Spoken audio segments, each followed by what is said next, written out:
बिस्मिल्लाहिर्रहमानिर्रहीम। नाज़रीन मोहतरम, अस्सलामु अलैकुम वरहमतुल्लाहि वबरकातुहू। नाज़रीन मोहतरम, आज हम समाअत फरमाएंगे ऊँट को नहर करने के हवाले से। याद रखिए कि गाय को, बकरा बकरी, इन्हें ज़बह करना सुन्नत मुबारक है और ऊँट को नहर करना ये सुन्नत मुबारक है। नहर करने का तरीका ये कि उसे सीधे पैर पर आप खड़े रखें, यानी पीछे के दोनों पैर भी जो है उसके यानी कि खड़े हुए, और जो उसका सीधा पैर है आगे का वो भी आप जो है उस पर खड़ा रहेगा। वो उसका जो लेफ्ट पैर है आगे का उसे आप जो है आप बांध दें, और उसकी आंखों पर पट्टी बांधना चाहे तो बांध सकते हैं। फुकाहा ने बयान किया कि उस पर खड़े खड़े जो है छुरी या इसी तरह तलवार जो है इस तरह घोंपी जाएगी और जो है उसे नहर किया जाएगा। उसे लिटाकर ज़बह करना सुन्नत नहीं, बल्कि ऊँट को नहर करना सुन्नत है। अच्छा, बाज नादान जाहिल लोग क्या करते हैं, वो ऊँट को 3 जगह से जो है उस पर कट मारते हैं, 3 जगह से उसे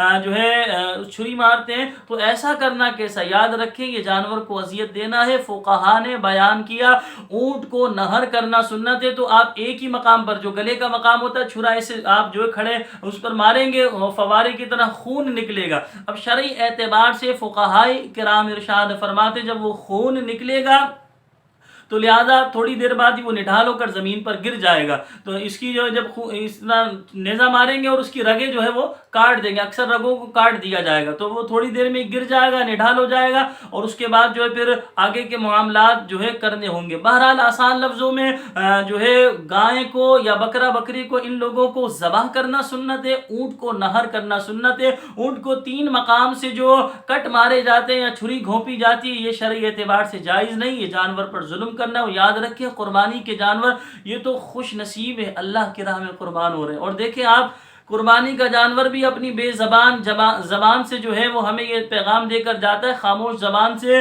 कि ए दुनिया वालों, हमने तो अल्लाह की राह में अपनी गर्दन कटा दी, हमें गर्दन कटाने का हुक्म था, और तुम्हारे पास इतना टाइम नहीं कि तुम अपनी गर्दन अल्लाह की बारगाह में झुका दो। ये कुर्बानी का जानवर हमें एक मैसेज देकर जाता है। तो हम सब के लिए लम्हा फ़िक्रिया है। अल्लाह पाक हमें इंसानों पर भी रहम करने की तौफीक अता फरमाए और जानवरों पर भी अल्लाह पाक हमें रहम करने की तौफीक अता फरमाए। दुआओं में याद रखिएगा। अस्सलामु अलैकुम वरहमतुल्लाहि वबरकातुहू।